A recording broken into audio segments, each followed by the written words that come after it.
Once your facility has been approved to offer tenant protection, you will find under the Setup tab a new button called Tenant Protection. On the screen, you will find the different plan limits associated with the Tenant Protection Plan and the different monthly fees associated with those plans. You will also find information on how to submit a claim, and you'll find two blue buttons off to the right side. First says Download Brochure. This document will go over what is covered under the tenant protection, best practices while keeping their items in storage, as well as how to file a claim. The other blue button on this screen says Download Addendum. This is an addendum which will be attached to the bottom of your lease agreement, which will explain the tenant protection plan to the tenant. Each tenant will have a signed copy when they rent a unit and enroll in a tenant protection program. This document goes over what is covered, what is not covered, and the other policies and rules associated with the tenant protection plan.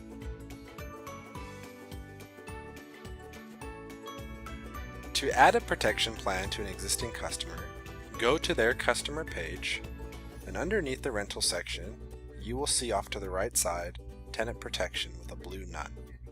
By clicking here, you will then be able to see a drop-down menu of the different plans available. By clicking on a plan, the software will automatically prorate in order to get them on the next billing cycle. Simply click the blue Add Plan, and they will be signed up for a tenant protection plan. You will then see on their profile that they have a plan in place. These plans are billed the same day as their monthly rent. When renting a unit to a new customer, you will first create them a customer profile. Then you will click on this Rent Unit button above their picture in the gray boxes. You will then be able to select their unit type, their specific unit, and as you go through that rental process, you will see the option to add a tenant protection plan. The conversation with the tenant might go something along the lines of, "We do ask that all of our tenants provide coverage for their units. Will $2,000 be enough for you?" From there, you will then be able to select a plan that fits their needs. At the bottom of this screen, you will then see the tenant protection plan added with the summary. If all looks right, you will then click Rent Now. The unit will then appear on the customer's page, and the tenant protection plan is now in effect.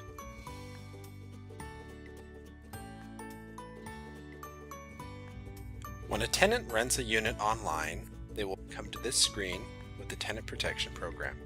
From here, they can select from the different coverage options, or they can provide their own coverage with the information below. If they choose to have a tenant protection plan in place, they will click Proceed. From here, they will see their final confirmation page and be able to review and read the lease agreement for your facility, as well as the protection plan addendum below with their name, unit number, and plan information.